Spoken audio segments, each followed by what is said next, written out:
ইন্নাল হামদুলিল্লাহ আসসালাতু ওয়াসসালামু আলা রাসূলিহিল কারীম আম্মা বা'দ ফাআউযু বিল্লাহি মিনাশ শাইতানির রাজীম বিসমিল্লাহির রহমানির রহিম ওয়ালিল্লাহি আলান নাসি হিজ্জুল বাইতি মান ইসতাতাআ ইলাইহি সাবিলা ওয়া মান কাফারা ফা ইন্নাল্লাহা গনিয়্যুন আনিল আলামিন সাদাকাল্লাহুল আযীম। আমরা সর্বপ্রথম মহান আল্লাহ তাআলার দরবারে শুকরিয়া জ্ঞাপন করি যে মহান আল্লাহ রাব্বুল আলামিন আমাদেরকে সুস্থ রেখেছেন, আমাদেরকে সৃষ্টি করেছেন। যে রব এত সুন্দর নিয়ামত দিয়েছেন, সেই রবের দরবারে আমরা শুকরিয়া জ্ঞাপন করি, পড়ি আলহামদুলিল্লাহ।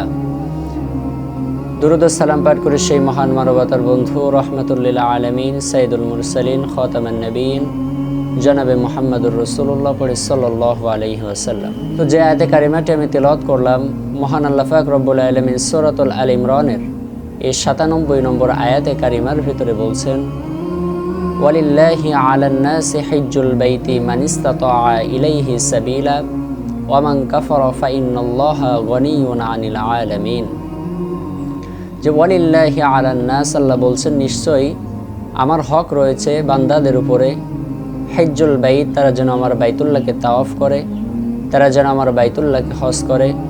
মান ইসতাতাআ ইলাইহি সাবিলা, সেই সমস্ত ব্যক্তির উপরে যে সমস্ত ব্যক্তির সামর্থ্য রয়েছে, অর্থ সম্পদ রয়েছে, সামর্থ্য যাদের রয়েছে, ওই সমস্ত ব্যক্তির উপরে আল্লাহ তাআলার হক রয়েছে তারা যেন আল্লাহর ঘর বাইতুল্লাহকে তাওয়াফ করে। এই বিধানটা আল্লাহ পাক রব্বুল আলামিন সূরা আল ইমরানের ৯৭ নম্বর আয়াতে কারিমার ভিতরে উল্লেখ করে ধরলেন।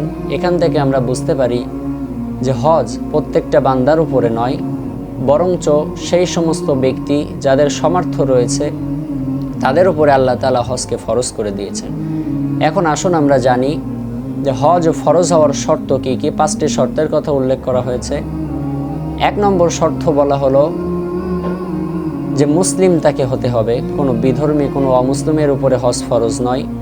যে ব্যক্তি মুসলমান, হজ ফরজ হওয়ার শর্তের ১ নম্বর শর্ত হলো তাকে মুসলিম হতে হবে।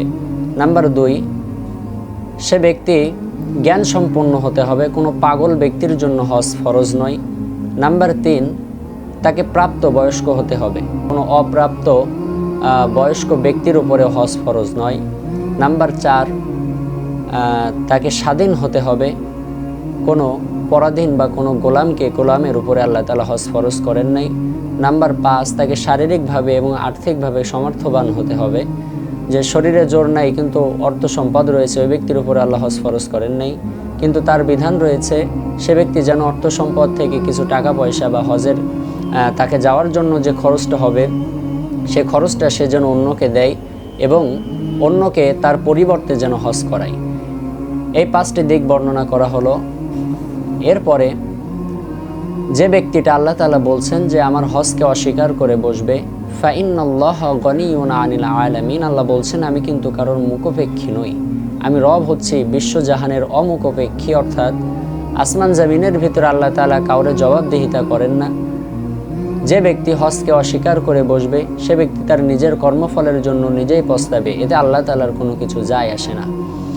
কোনো ব্যক্তি যদি হজকে অস্বীকার করে বসে তাহলে আল্লাহ বলছেন যে আমি কিন্তু বিশ্বজাহানের কারোর মুখাপেক্ষী নই। অর্থাৎ যে ব্যক্তি হজ করাকে অস্বীকার করবে সামর্থ্য থাকা সত্ত্বেও, হযরত আলী রাদিয়াল্লাহু তাআলা আনহু বর্ণনা করলেন ওই ব্যক্তি যখন ইন্তেকাল করবে আল্লাহ তাআলা তার নামটা মুসলিম খাতা থেকে কেটে দিবেন, তাকে কিয়ামত দিবসে কাফের এবং ইহুদি খ্রিস্টানদের সাথে তাদেরকে উঠানো হবে।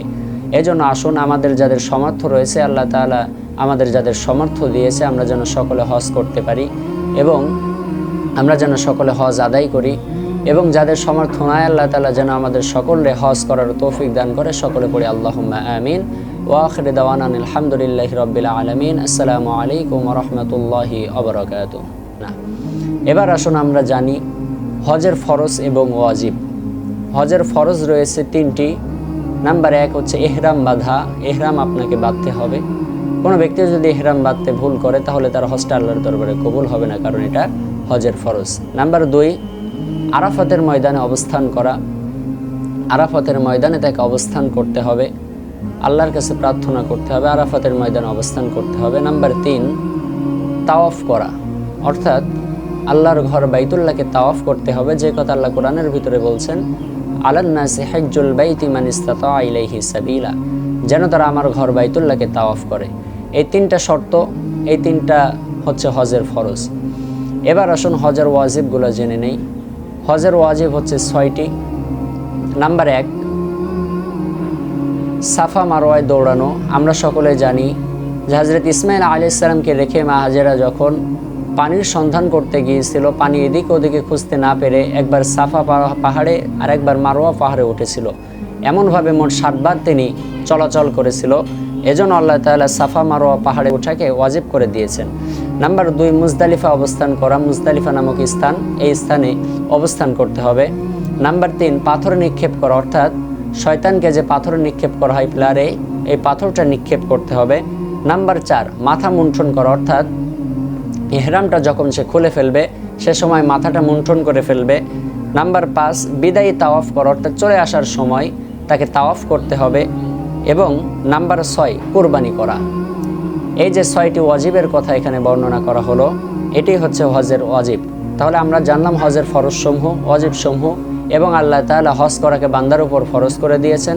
কোনো ব্যক্তি যদি হজকে অস্বীকার করে বসে, তাহলে আল্লাহ বলছেন যে আমি কিন্তু বিশ্বজাহানের কারোর মুখাপেক্ষী নই। অর্থাৎ যে ব্যক্তি হজ করাকে অস্বীকার করবে সমর্থ থাকা সত্ত্বেও, হযরত আলী রাদিয়াল্লাহু তাআলা আনহু বর্ণনা করলেন, ওই ব্যক্তি যখন ইন্তেকাল করবে আল্লাহ তাআলা তার নামটা মুসলিম খাতা থেকে কেটে দিবেন, তাকে কিয়ামত দিবসে কাফের এবং ইহুদি খ্রিস্টানদের সাথে তাদেরকে উঠানো হবে। এজন্য আসুন আমাদের যাদের সামর্থ্য রয়েছে, আল্লাহ তাআলা আমাদের যাদের সামর্থ্য দিয়েছে, আমরা যেন সকলে হজ করতে পারি এবং আমরা যেন সকলে হজ আদায় করি। এবং যাদের সামর্থ্য নাই, আল্লাহ তাআলা যেন আমাদের সকলে হজ করার তৌফিক দান করে। সকলে পড়ি আল্লাহুম্মা আমিন। ওয়া আখিরু দাওয়ানা আলহামদুলিল্লাহি রাব্বিল আলামিন। আসসালামু আলাইকুম ওয়া রাহমাতুল্লাহি ওয়া বারাকাতুহু।